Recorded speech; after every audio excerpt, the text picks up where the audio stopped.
and welcome to our Monthly Journal Club session.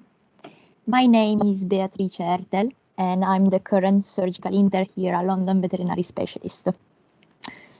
Tonight, we are going to revise some of the current literature available about surgical technique for urinary calculi removal in small animals.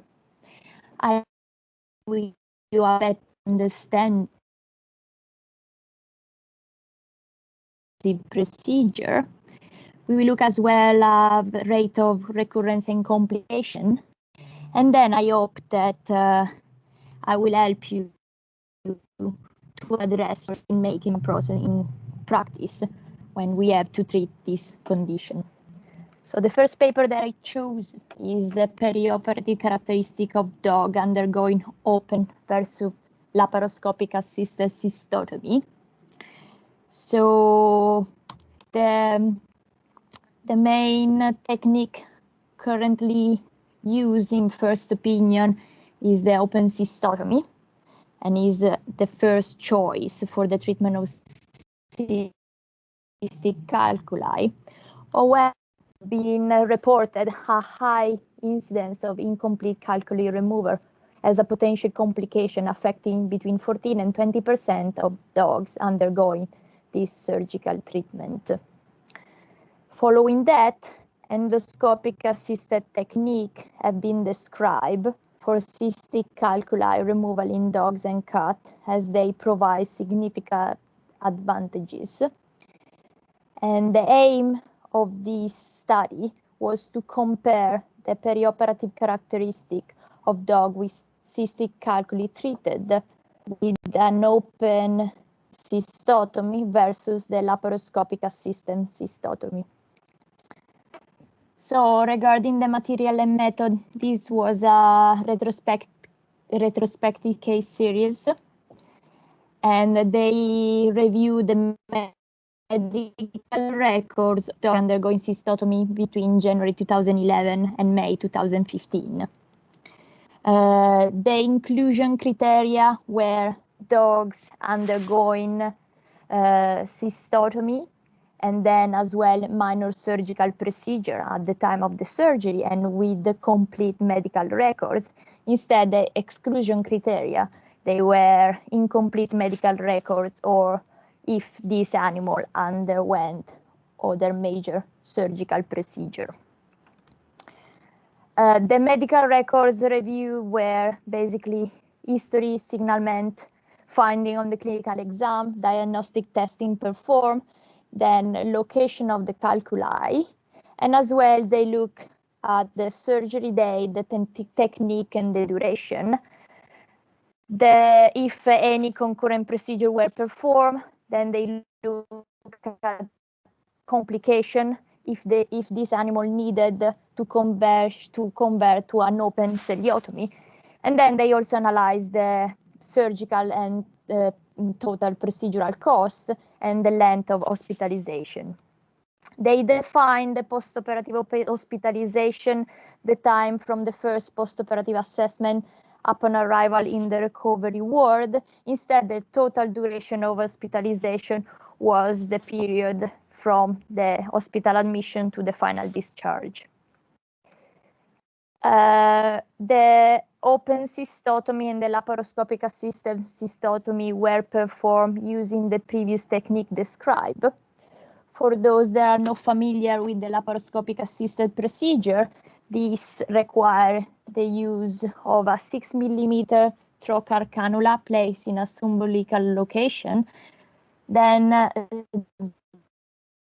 creation of a pneumoperitoneum, and then the concurrent use of a catheter Foley place and a retrograde IV fluid, and then a suction system connected to the laparoscopic port. In this way, with the suction system, calculi that are smaller than 6 mm can be suctioned. Instead, if they are greater than 6 mm, they need to be removed with a forceps. Any concurrent procedure were performed prior the laparoscopic assisted cystotomy, and mainly the procedure that were performed at the same time of the surgery, they were laparoscopic liver biopsy. And all the animal underwent postoperative abdominal radiograph for assessment of residual calcium. And the time of the discharge was at discretion of the clinician, but a 14 days postoperative recheck was recommended. Regarding the statistical analysis, they basically look into surgical cost and total cost of the procedure. And as well, they try to answer to different questions related to the surgical technique. So they try to understand if a variable like age, body weight, cost, and hospitalization were related to the surgical technique chosen. Then specifically for the laparoscopic assisted cystotomy, they try to understand if the duration of the surgery was related at the size of the animal or at the presence of other surgical procedure, and as well the duration of the surgery and the date of the surgery. They try to understand if there were a link. In addition, I think this is like an interesting point and a question that I want to understand. If I look at this paper, they try to find a correlation between the type of surgical procedure performed and the postoperative complication. Regarding the results, they recorded and reviewed 89 dogs that were divided into two groups, 50 dogs undergoing laparoscopic assisted cystotomy, and 39 dogs underwent open cystotomy. In the laparoscopic group, there were a 10% rate of animals that require conversion to an open cystotomy. The main reason were or poor visibility during the laparoscopic or the presence of free fluid at the end of the procedure, or basically if during the postoperative radiograph they found incomplete retrieval of the calculi, they come back to theater. Of course, between the two groups, more patients in the laparoscopic group underwent concurrent procedure, and for that reason, the surgical time was longer comparing the open cystotomy group. And they found that for each kilogram increase in body weight, the risk to develop or to require a conversion to open cystotomy increased, meaning that bigger dog was at higher risk to require an open celiotomy. Date of surgery was not associated with, and overall the duration of the hospitalization was shorter in the laparoscopic group. And the postoperative hematuria that is reported as one of the main complications following surgery on the bladder occurred rarely in the laparoscopic group. Regarding like the main point of this paper, I think that take-home message is like that a shorter postoperative hospitalization was recorded for animal underwent minimally invasive procedure. Something that was not expected is that they didn't find a big difference in the incidence of incomplete calculi removal between the two groups. And the surgical time itself was longer than for the laparoscopic procedure, but this is due mainly to the specialized equipment that is required, the setup, and as well bigger calculi cannot be removed with the laparoscopic technique. In addition, as well, the surgical time was prolonged because a higher number of dogs in the laparoscopic group underwent concurrent procedure. Instead, when they compared the both technique alone, they didn't find any difference in surgical time. The main limitation of this paper, of course, are related to the retrospective nature of the study. As well, something that was not really clear is that they stated that the laparoscopic assisted cystotomy can retrieve only small calculi without markedly prolong the surgical time, but actually they didn't analyze and investigate if there were any association between the number of calculi and the duration of the surgery.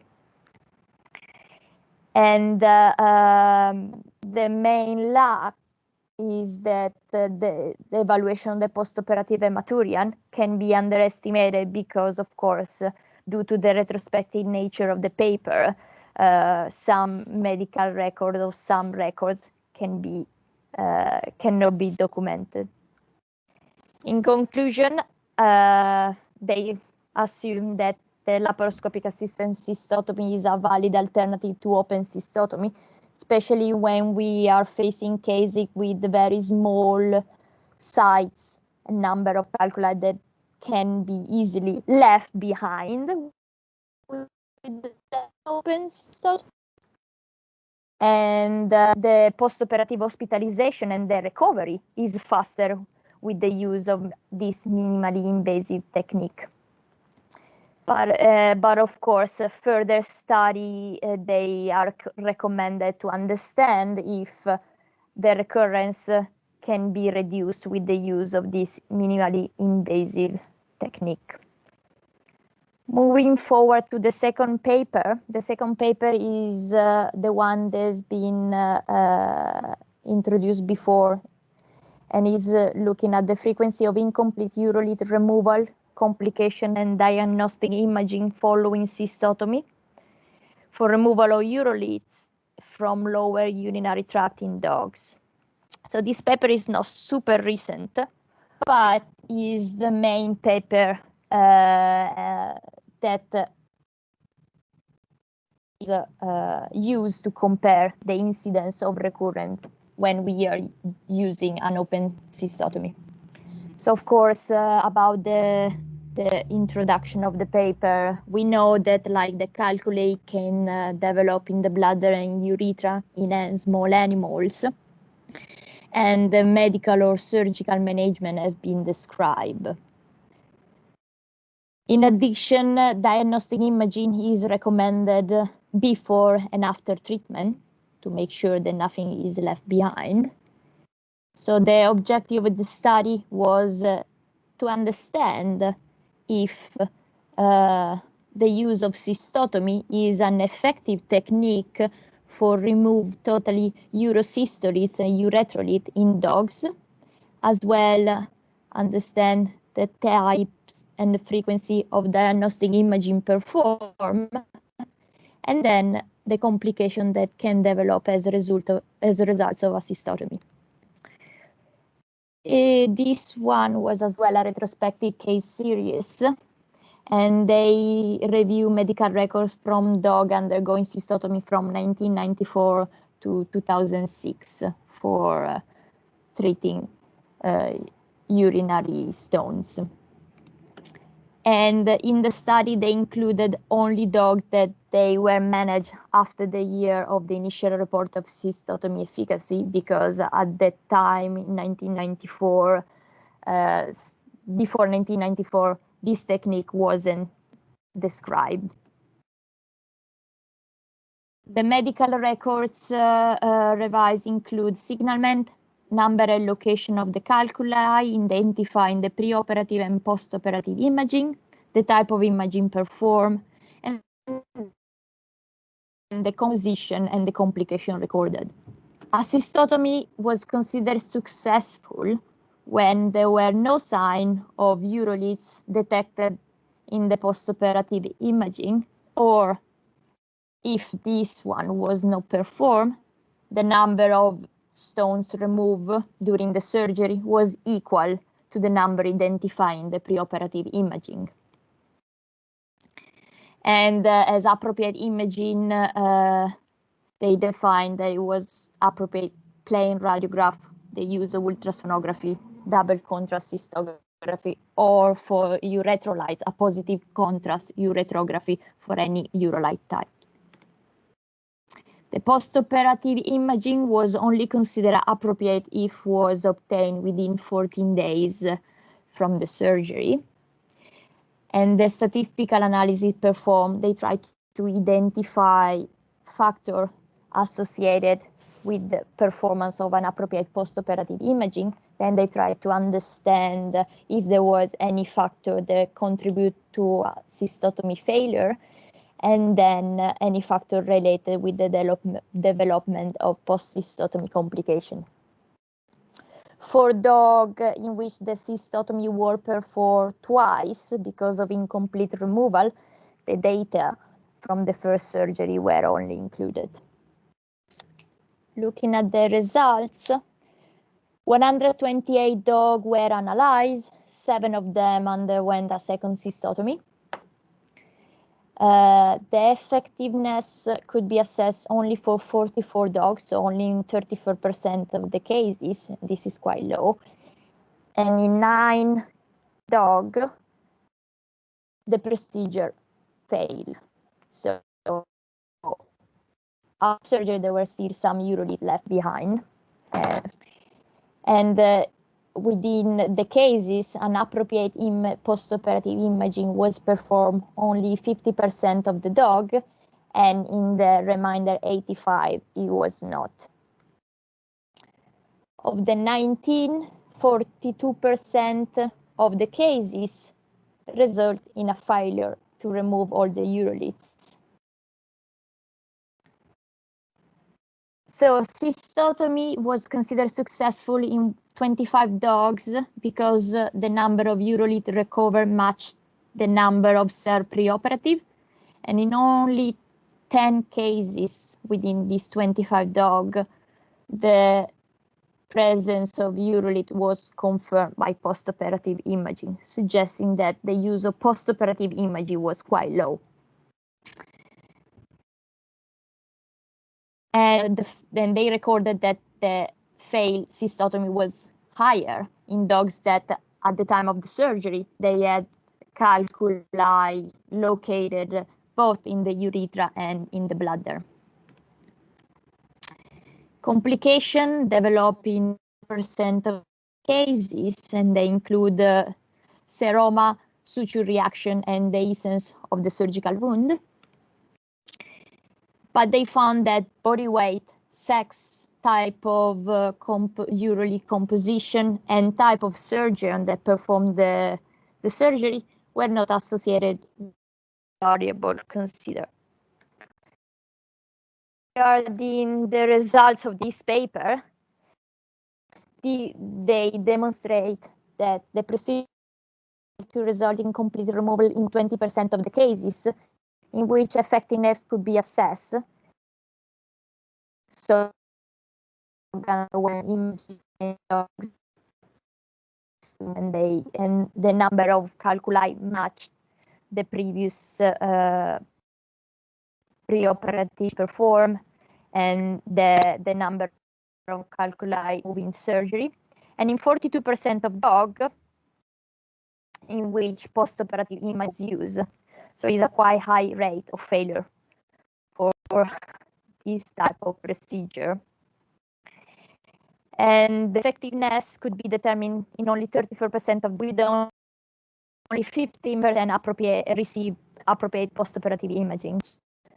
The limitation of the paper, of course, is the retrospective, as well the low proportion of dogs that underwent postoperative imaging can have altered the proportion of failure success of the procedure, and is like to move to the paper. In my personal opinion, you cannot compare the number of calculi with the diagnostic imaging and comparative diagnostic imaging to confirm that. as well, they did not view all the imaging performed because most of them, they were destroyed. So the take home paper is that of Urolite in combination with urosystolite, cystotomy failure is going to be more challenging, remove back into the bladder calculi. And the most important thing is that we should always perform imaging after cystotomy, also if we are confident that we managed to remove all the calculi. And as well that the minimally invasive technique should be considered. The last paper that we're going to discuss tonight is looking at the removal of lower urinary tract stone by the use of percutaneous cystolithotomy or PC. The main difference between the laparoscopic assisted cystotomy and the PCCL is that while the laparoscopic assisted procedure require the creation of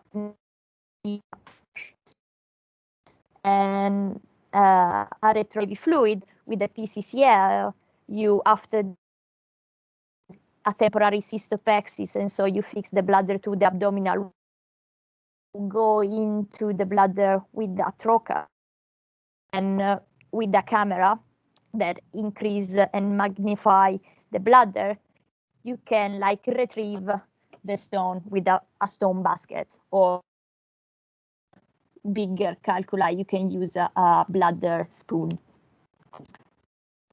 So a recent ACVIM consensus statement of urinary stone recommend that less in the least invasive manner.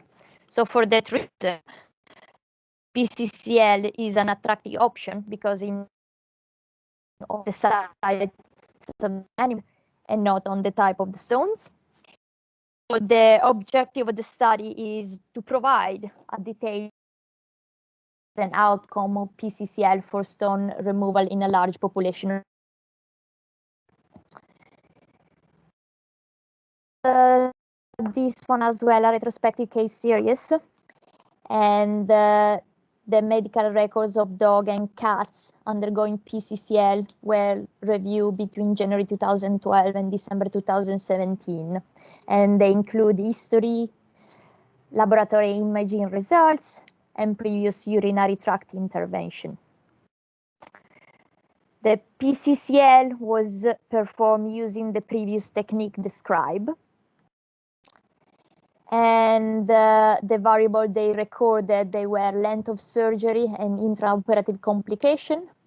Postoperative complication were classified in minor and major, where major, they require medical or surgical intervention. Animal underwent postoperative imaging, oral medication, and management were standardized.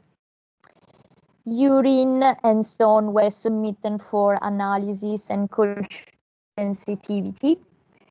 And then they look at a follow-up that was classified as within 3 weeks from the surgery, medium between 3 weeks and 1 year after the surgery, and long-term after 1 year from the surgery. For medium and long-term follow-up, they were based on medical records and some owner answer to a survey. So they collect in total 59 dogs and 9 cats.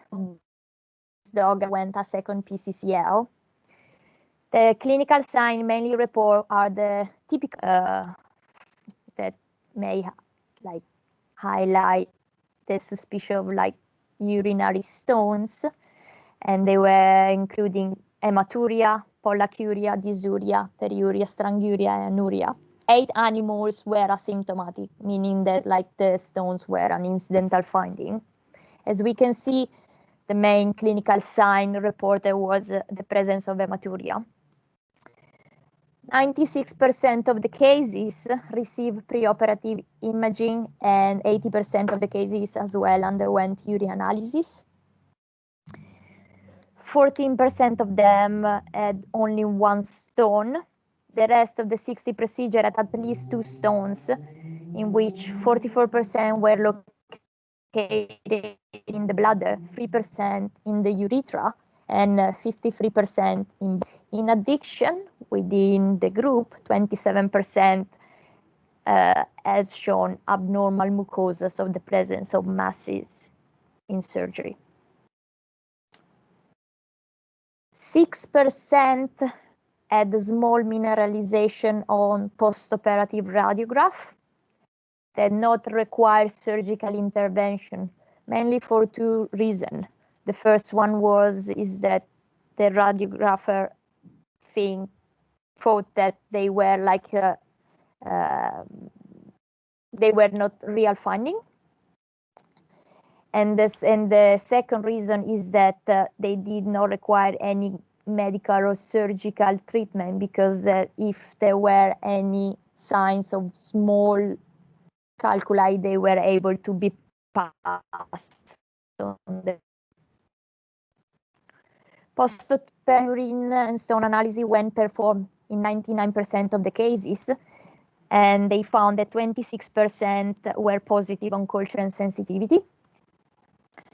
And the stone analysis revealed that 67% of the calculi were calcium oxalate, following by 9% of urate, 7% of cystine, that they were found only in intact male, and this is confirmed the predisposition of intact male to develop cystine calculi, and 6% were mixed. 83% of the animal were discharged within 24 hours, and 17% between 48 and 72 hours from the procedure.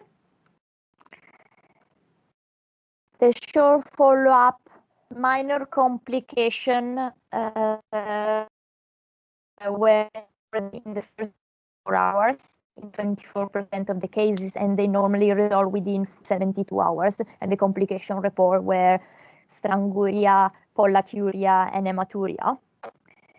The medium-term follow-up for the animal they managed to reach, they found stone recurrence in 6 animals out of 41, and they found a 21% stone recurrence on a long-term follow-up.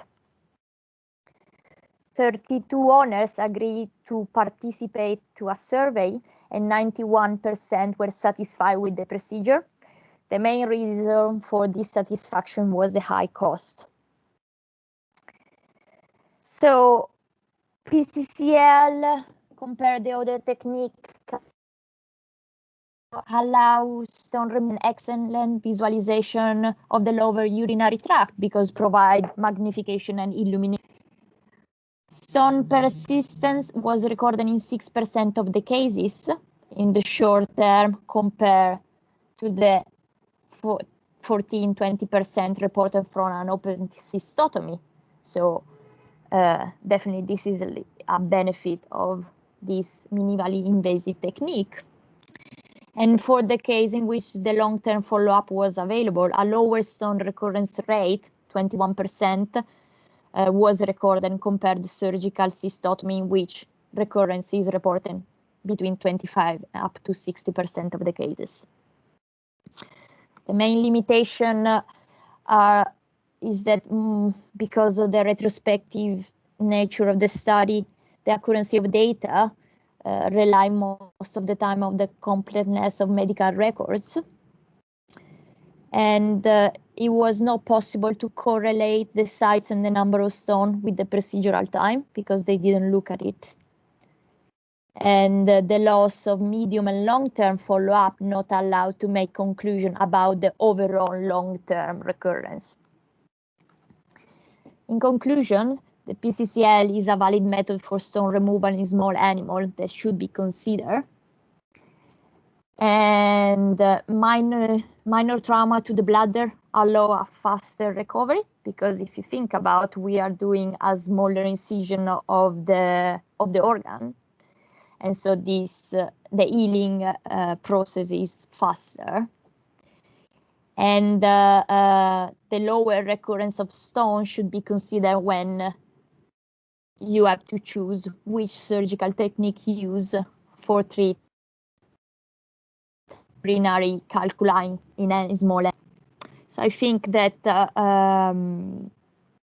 PCCL is a really good option, and it should be considered as a first option when we need to treat bladder or urinary calculi. For those that are not familiar, I put here a video. We perform PCCL at London Vet Specialist, so you can have a look. As you can see, this is the bladder. There is with the camera, we are able to magnify, and this is like the basket that is go through the port, and we are able to retrieve stone in this way. I hope that you enjoyed the session.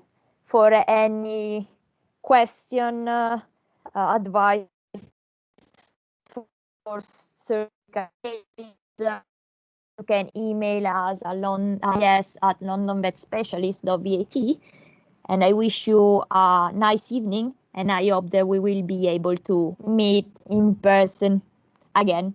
Have a nice evening. Thank you.